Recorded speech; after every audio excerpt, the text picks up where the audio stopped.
So I'm scrolling down Netflix and I'm trying to find something to watch the other night, and I stumble upon this movie called Hypnotic, and all I'm thinking is that the girl from The Haunting of Hill House? Yes, it is. It is Kate Seigel, and I love The Haunting of Hill House. Now she's not in a horror, now she's in a psychological thriller, and all I'm thinking is this is going to be a great movie, and so I sit down to watch it, and I'm going to tell you how I feel about this movie and whether or not you should watch it. In order to do that, I'm going to break it down into 3 different pieces. First, I'm going to talk about the plot, the execution, and then I'm going to talk about how I would rate this movie and refer a friend, more or less. Basically, the story of this movie is Kate Siegel's character runs into Jason O'Mara's character, who is a therapist. And what better time to have a movie about going to a therapist than in 2021, when all of us should be going to therapy. Basically, he uses hypnotherapy to treat his patients, and things start going awry. From a plot standpoint, that is a great story to write. Obviously, you can pull in other different elements to make the movie, come together.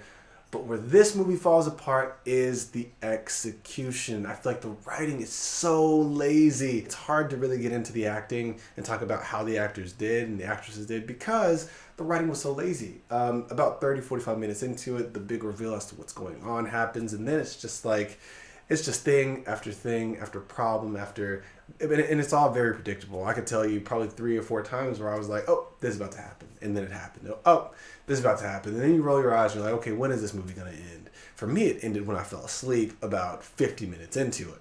I did wake up and finish it to give a fair review.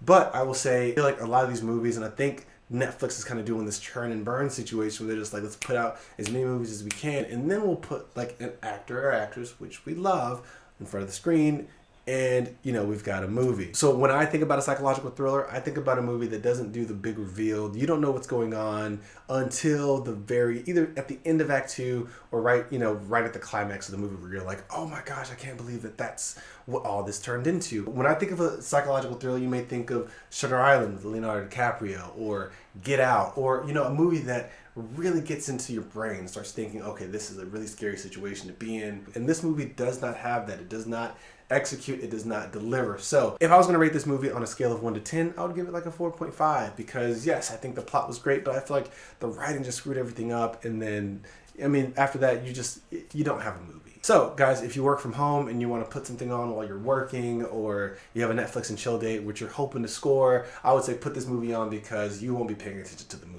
This is not a movie you should be paying attention to. Guys, have you seen this movie? If you have, let me know down in the comments what you thought, if you agree or disagree, because I honestly don't think it's worth a watch. But I'll see you guys in the next video.